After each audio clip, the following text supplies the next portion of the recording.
4 lakh kilometre की दूरी, 40,000 kilometre प्रति घंटे की रफ्तार, 1738 सेकंड का एक प्रिसिशन मैनूवर एंड बिंगो, हमारा चंद्रयान 2 चांद की कक्षा में सेट हो गया है। करीब 1 महीने के अंदर अंदर 5 बार उसका ऑर्बिट इंक्रीज किया गया और आपको बहुत बहुत मुबारकबाद हो। और इसीलिए आज न्यूज रूम से की शुरुआत इस अच्छी खबर के साथ कर रहे हैं। नमस्कार, मैं हूं आंचल आनंद। कितना ट्रिकी ये मैनूवर था जानने के लिए सीधे चलते हैं हमारे एक्सपर्ट पंकज के पास। पंकज, आज का मैनूवर बताया जा रहा है कि बहुत ज्यादा ट्रिकी था, ऐसा क्यों है? ये ट्रिकी इसलिए था सबसे पहले कि सबसे ज़्यादा दूरी अभी तक तय की है चंद्रयान ने यहाँ तक पहुँचने के लिए। चंद्रमा की कक्षा में पहुँचना किसी भी एयरक्राफ्ट या स्पेसक्राफ्ट के लिए आसान नहीं होता है और उसके मद्देनज़र जो दूरी अभी तक चंद्रयान 2 ने तय की है वो अपने आप में ही एक बहुत बड़ा मुकाम है जो कि इसरो ने हासिल किया है।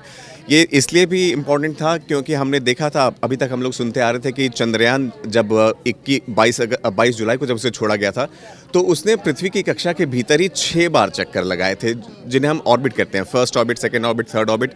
6 ऑर्बिट जब रेज हो गए थे उसके बाद ये इस तरह से घूमता था और अचानक से स्लिंग शॉट करता है, वहाँ उसे प्रोपेल किया जाता है और वो पृथ्वी की कक्षा से बाहर जाके चंद्रमा की कक्षा जो पृथ्वी से भी बड़ी है उस पर जाके वो उस पर घुस जाता। तो आज ये स्लिंग शॉट हुआ और वो चंद्रयान बिल्कुल अपने सही जगह पर, ठिकाने पर चंद्रमा की कक्षा में पहुंच गया। इसलिए इसका जो है, ये बड़ी इंटरेस्टिंग बात पंकज मुझे पता चली है कि अगर ज़्यादा स्पीड होती हमारे चंद्रयान 2 की तो वो एकदम से स्पेस में कहीं जाके खो जाता, और अगर कम स्पीड होती तो जो ग्रेविटी है मून की उसको पुल कर लेती और वो क्रैश हो जाता। Speed was important, right?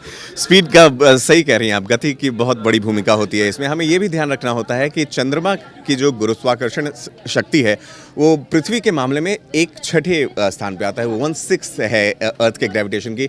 तो ऑब्वियसली जिस स्पीड से वो पृथ्वी की कक्षा में चंद्रयान रोटेट कर रहा था उससे स्पीड को कम करके उसे, ताकि वो जाके चंद्रमा की कक्षा में रुक सके और उसके गुरुत्वाकर्षण के प्रभाव की वजह से उसकी स्पीड कम हो जाए, तो उससे पहले भी उसकी स्पीड को और धीमा कर दिया गया था ताकि वो उससे स्लिंग शॉट होते वक्त चंद्रमा, अप्रोच वेलोसिटी कहते हैं साइंटिफिक भाषा में, अप्रोच वेलोसिटी भी कहते हैं। हमारे जो दर्शक अगर अपनी नॉलेज फ्लॉन्ट करना चाहें तो अगर इन शब्दों का इस्तेमाल करें तो ज्यादा अच्छा लगेगा। बिल्कुल। हमारे साथ जुड़ने के लिए पंकज बहुत बहुत शुक्रिया। मीनाक्षी, तो when is the D day? अब 1 महीना तो हो गया चांद को घूमते घूमते, कब हमें चंद्रयान पिक्चर्स भेजने वाला है?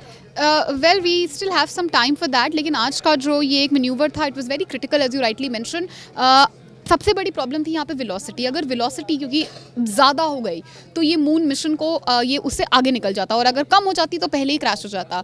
तो अभी ये एक step in the right direction है। इन अ मंथ और so hopefully we will have of course the pictures and of course all of us are waiting, keeping our fingers crossed. हाँ, तो चांद की तस्वीरें, लोग अक्सर हनीमून पीरियड की बात करते हैं, लेकिन अगर आपको अपने हनी को असली मून की तस्वीरें दिखानी है तो करीब करीब अब सिर्फ 10 से 15 दिन और इंतज़ार करना होगा और वो तस्वीरें आएंगी। बहरहाल आज की जो बहुत इंटरेस्टिंग और बहुत इंपॉर्टेंट खबर आ रही है, पाकिस्तान की बोलती अब उम्मीद की जा सकती है कि बंद होने वाली है, क्योंकि हमारे प्रधानमंत्री मोदी जी ने 30 मिनट तक अमेरिका के राष्ट्रपति ट्रंप से बात की, उनको सब समझा दिया, ज्ञान बांट दिया, और उसके बाद ट्रंप ने इमीडिएटली इमरान खान को फ़ोन किया कि चुप हो जाइए। जी बिल्कुल, ख़ास तौर पर लगभग 30 मिनट लगातार देर रात कर बात चली है। उसके बाद सुबह भी ट्रंप का ट्वीट आया, उसमें उन्होंने बताया कि मेरी इमरान खान से और मोदी से बात हुई है। लेकिन पहले फ़ोन आता है मोदी को, यानी कि भारत के प्रधानमंत्री के पास पहले मोदी के पास फ़ोन आता है, नरेंद्र मोदी के पास।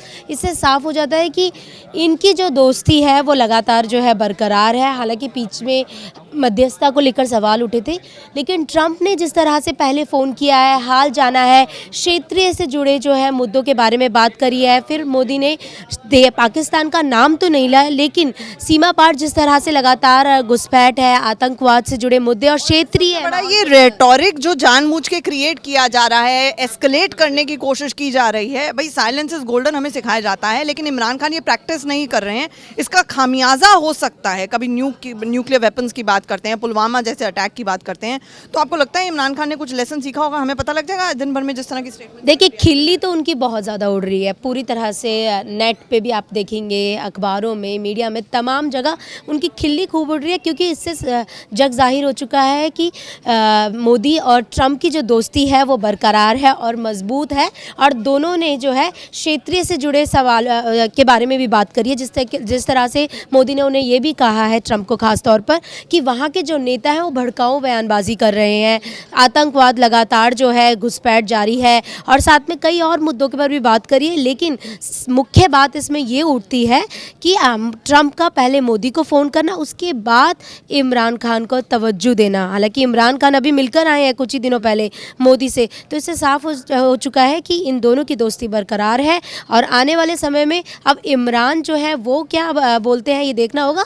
कल भी उन्होंने कई सारे ट्वीट किए थे, लेकिन उसका असर ज़्यादा दिखा नहीं है। ट्वीट कर रहे हैं, अपनी डीपीज बदल रहे हैं, लेकिन ये सारी खिसियानी बिल्ली खम्मा नोचे जैसे हालात हुए पड़े हैं। ऐसे में आज हमें देखना होगा कि अब जब ट्रंप की बात हुई है इमरान खान से, उसके बाद क्या कुछ तेवर नरम पड़ते हैं, क्या ये जो इतनी ज़्यादा बातें की जा रही हैं, जो एस्केलेट करने की कोशिश हो सकती है, भाषण दिए जा रहे हैं, ऐसे वक्तव्य दिए जा रहे हैं, बयान दिए जा रहे हैं जो अपने आप में आग में घी डालने जैसा काम करेंगे, तो कहीं ना कहीं क्या पाकिस्तान अपना सबक सीखता है, ये will have to wait and watch. हम सीधे अमिता से पूछें, अमिता, आज की सबसे ज़्यादा बोलती हुई तस्वीरें कौन सी? आज एक दिल को छू जाने वाली बहुत ही अच्छी तस्वीर हमारे सामने आई है। जैसे कि शिक्षक दिवस आ रहा है, उससे जस्ट पहले ये इमोशनल तस्वीर आप देखेंगी।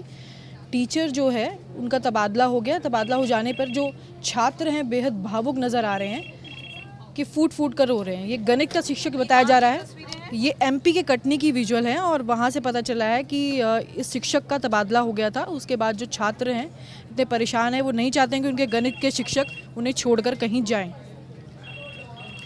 तो इसलिए इतने भावुक हो गए हैं। और शिक्षक दिवस, हाँ जी, हाँ जी। ऐसे में ये कुछ टीचर्स होते हैं जो आपको हमेशा याद रह जाते हैं, जिन्होंने आपकी ज़िंदगी को हमेशा के लिए बदल दिया हो, आपको ऐसी सीख दी हो जो शायद कोई ना दे पाया हो। ये वो तस्वीरें हैं, हम सबके लिए सीखने की जरूरत है। और कोई खास तस्वीर अमिता? इसके अलावा एक तस्वीर और सामने आ रही है, ये हमारे पास आ रही है पश्चिम बंगाल से, जहाँ पर एक तेंदुआ रिहायशी इलाके में घुस गया। उसके बाद लोग उसकी तस्वीरें खींचने पे लगे और उस तेंदुए ने लोगों पर हमला कर दिया। ये देखिए, ये लोग जो हैं तस्वीर खींच रहे हैं। इस टी शर्ट वाले शख्स को देखिए कितने पास जाके तस्वीर खींच रहा है। ये तस्वीर खींचना इसको भारी पड़ गया है, वो अपनी और खींच के लिया है इस तेंदुए को। ये देखिए, तेंदुए ने इस व्यक्ति को खींच लिया और बड़ी मुश्किल से इसने अपनी जान बचाई और चले गया। आप ये देखिए। और ये जो आजकल एक हर जगह पे पीपली लाइव बनाना और फोटो ऑप्स करने का कल्चर है, सेल्फी खींचने का कल्चर है, इस तस्वीर से हम सबको सबक भी सीखना चाहिए, ख़ास तौर से जब वाइल्ड लाइफ का मुद्दा आता है। और इस तरह की तस्वीरें आजकल बहुत कॉमन सी हो गई हैं आते हुए, तो कृपया करके इसको एक स्पोर्ट ना बनाएं, फ़ोटो खींचने को स्पोर्ट ना बनाएं। लेकिन आज की सबसे ज़्यादा इंपॉर्टेंट तस्वीर और पूरा दिन जिसको लेकर हमारे साथ अभ्यस जुड़ रहे हैं बहुत से दिनों बाद। अभ्यस, आज क्या क्या दिखाएंगे और कराएंगे आप? देखिए, बाढ़ वैसे तो पूरे उत्तर भारत में, महाराष्ट्र, गुजरात तक है, उड़ीसा में भी है, बिहार के भी कुछ इलाकों में, लेकिन सबसे ज़्यादा भयंकर हालात दिल्ली में है। दिल्ली में जो हरियाणा से पानी छोड़ा गया हथनीकुंड बैराज से, उसकी वजह से दिल्ली में बाढ़ के हालात हो गए हैं। दिल्ली का जो निचले इलाके हैं, लोअर इलाके, जैसे आपको गीता कॉलोनी, गांधीनगर, यमुना पुल, लोहे का पुल, आपका उस्मानपुर, गढ़ी मांडू, ये सारे इलाके में ख़तरे का लेवल पार हो गया है दिल्ली में। अब दिल्ली प्रशासन ने लोगों को अलर्ट भी किया हुआ है। वहाँ से जो निचले इलाकों में जो लोग रह रहे थे उनको निकाल लिया गया वहाँ से अलग। देखिए, ये ड्रोन के ज़रिए दिल्ली पर नज़र, आप दिल्ली की तस्वीर देखिए, ड्रोन के ज़रिए दिल्ली पर नज़र रखी जा रही है, ड्रोन से, ताकि दिल्ली को बाढ़ से बचाया जा सके। हालांकि अच्छी बात यह है कि दिल्ली में अभी तक कभी इस तरह के इतने बुरे हालात नहीं बने, अब से 40 साल पहले बने थे। तो ये 40 साल बाद ऐसी तस्वीर दोबारा आ रही है कि 1 मीटर ऊपर खतरे के निशान से अभी दिल्ली चल रही है। और अब क्योंकि मैं यमुना पार रहती हूँ, आप जिस तरह से बात कर रहे हैं मुझे डर लग रहा है। डरने की तो बात नहीं है। हाँ, नहीं डरने की बात है। जो किनारे पे लोग रह रहे हैं उनको बचना होगा। सिर्फ दिल्ली नहीं, बल्कि दिल्ली के अलावा नोएडा में भी जो यमुना गुजर रही है, और ये आपका ओखला, जहाँ एक बहुत बड़ी आबादी किनारे पर है, उन लोगों को भी अलर्ट कर दिया गया। तो बचना तो होगा, क्योंकि पानी आपके घरों में भी जा सकता है और ख़तरे के निशान को पार कर गई है, तो इसलिए आपको अब अलर्ट रहना ही होगा। इसके और देश भर में बाढ़ और बारिश के बुरे हाल अभी भी हैं, ये फेज़ खत्म ही नहीं हुआ। देश भर में सबसे ज़्यादा बुरे हालात अब पहाड़ों पे हैं। पहाड़ों पे भयंकर बारिश हो रही है, सबसे ज़्यादा उत्तराखंड और हिमाचल में उसके साथ लैंडस्लाइडिंग। लैंडस्लाइडिंग हो रही है। हिमाचल उत्तराखंड में अब तक पिछले 2 दिन में करीब 50 से ज़्यादा लोगों की मौत की खबर ऑफिशियल आंकड़ा है। इसके अलावा और कितना हुआ अभी अनऑफिशियल आंकड़े भी नहीं है, लेकिन ऑफिशियल 50 के आसपास है। तो बाढ़ अब पहाड़ की तरफ, अभी मैदानी इलाके से अब पहाड़ की तरफ आ गई। बाढ़ ने कोई हिस्सा नहीं छोड़ा है।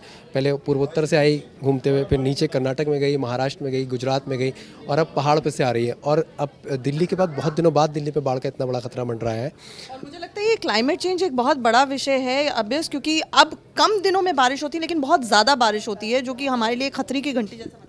हाँ, क्लाइमेट है, जिम्मेदार तो हम ही हैं। हम बारिश होने के मौके ही ख़त्म कर देते हैं, जंगल काट रहे हैं और इसलिए कई बार एक्सपर्ट भी कह चुके हैं कि इसके लिए हम लोग खुद जिम्मेदार हैं कि या तो अब कुछ अभी देखिए बिहार में अब असर देखिए, यहाँ बहुत बारिश है, बिहार के कई ज़िलों में सूखे जैसे हालात हो गए हैं। बिहार के अलावा बंगाल के भी कुछ इलाकों में ऐसे हालात ख़राब हैं। तो क्लाइमेट चेंज का बहुत बड़ा असर पड़ रहा है फिर दोनों जगह पर। और यहाँ एक तरफ इतनी बारिश है कि लोग रहने के लिए परेशान, मतलब लोगों की बेसिक ज़रूरतें फंस रही हैं, आम आदमी की ज़िंदगी पूरी तरह ख़त्म हो चुकी है, बर्बाद हो चुकी है। और दूसरी तरफ बिहार वाले ख़राब हालात हैं जहाँ लोगों को भी खाने तक के लाने पड़ गए हैं, वहाँ फसल की रोपाई तक नहीं हो पा रही धान की। शायद इसीलिए मुझे पता है कि सुप्रीम कोर्ट में मैं मतलब मुझे लगता है कि करीब करीब 1.5 दशक हो गया कवर करते हुए, नेटवर्किंग ऑफ रिवर्स का एक कॉन्सेप्ट शुरू किया जाना था कि जगह जगह पर बांध बनाए जाए ताकि सूखाग्रस्त इलाकों को मदद पहुंच सके और जहां पर वाटर कंजर्वेशन की जरूरत है वो किया जा सके, लेकिन अभी तक it hasn't seen light of the day. इसके अलावा कुछ और इंटरेस्टिंग खबर अभ्यास आज की सबसे important जिस पर इसके अलावा आज की जो सबसे इम्पोर्टेंट खबर रहेगी वही रहेगी कि ट्रंप ने इमरान खान से भी बात की और नरेंद्र मोदी से भी, लेकिन 30 मिनट तक नरेंद्र मोदी से बात हुई है, बड़ी बात है। और उन्होंने इमरान खान को भी नसीहत करी कि आप इस पर ज़्यादा बयानबाजी ना करें, संयम बरते रखें। कश्मीर को लेकर जो पाकिस्तान का प्रोपेगेंडा था वो फ्लॉप हो गया, पूरी तरह खुल गया, एक्सपोज हो गया। खुद अपने देश में वो एक्सपोज हो रहे हैं और वो बार बार कभी यूएन चले जाते हैं, कभी अमेरिका से गुहार लगाते हैं, उनके पास और कोई जरिया नहीं है। वो अपने घर में भी एक्सपोज हो गए, प्लस यूएन में भी एक्सपोज हुए हैं। मतलब उनकी इंटरनेशनल बेइज्जती हो रही है कश्मीर मामले को लेकर। और जो कश्मीर को लेकर जो हुआ खड़ा कर रहे थे वो कहीं भी साफ नहीं। हमने आज भी तस्वीरें दिखाई कि वहाँ पर स्कूल खुल रहे हैं, स्कूल में प्रेजेंस बढ़ रही है, बच्चे जा रहे हैं, धीरे धीरे करके चीज़ें वहाँ पे नॉर्मल होने लगी हैं। तो उनका इस खबर में नज़र रहेगी, ट्रंप से बातचीत हुई है, आगे इस पर क्या इम्पैक्ट होंगे, इस पर बहुत सारे अभी एक्सपर्ट्स के बयान भी आएंगे, अभी पॉलिटिकल बयान भी आना शुरू हो जाएंगे। तो ये एक बड़ा खबर है। भारत बेइज्जती के बाद भी बोलती बंद होती है नहीं अभ्यास, ये देखना होगा। की तो बंद हो जाएगी, उनकी बोलती बंद हो ही चुकी है, उनके घर में फजीयत हो रही है। संसद में उनके नेता उनको कोस रहे हैं खड़े होकर कि इमरान खान, इवन कल एक वीडियो सोशल मीडिया में वायरल होता है, एक सांसद इमरान खान की जो प्रेस कॉन्फ्रेंस जो गुस्सा गए थे उसको लेकर वहाँ पर संसद में भी वो ट्रोल किए जा रहे हैं। सोचिए, बेइज्जती तो हो गई उनकी, तो हो गई है। बहरहाल ख़याम साहब अब नहीं रहे और कभी कभी के उन्होंने गाने लिखे थे जिसमें एक बहुत ही खूबसूरत सी लाइन थी कि कल और आएंगे नगमों की खिलती कलियां चुनने वाले, मुझसे बेहतर कहने वाले, तुमसे बेहतर सुनने वाले, क्यों कोई मुझको याद करे। लेकिन ख़याम साहब को कोई भूल भी नहीं सकता है हमारी ज़िंदगियों को अपने म्यूज़िक के ज़रिए इतना खूबसूरत बनाने के लिए। उन्हीं को श्रद्धांजलि के साथ आज न्यूज़ रूम से मैं इतना ही। बने रहिए इन खबर के साथ। इन खबर चैनल को सब्सक्राइब करें और बेल आइकन दबाना ना भूलें।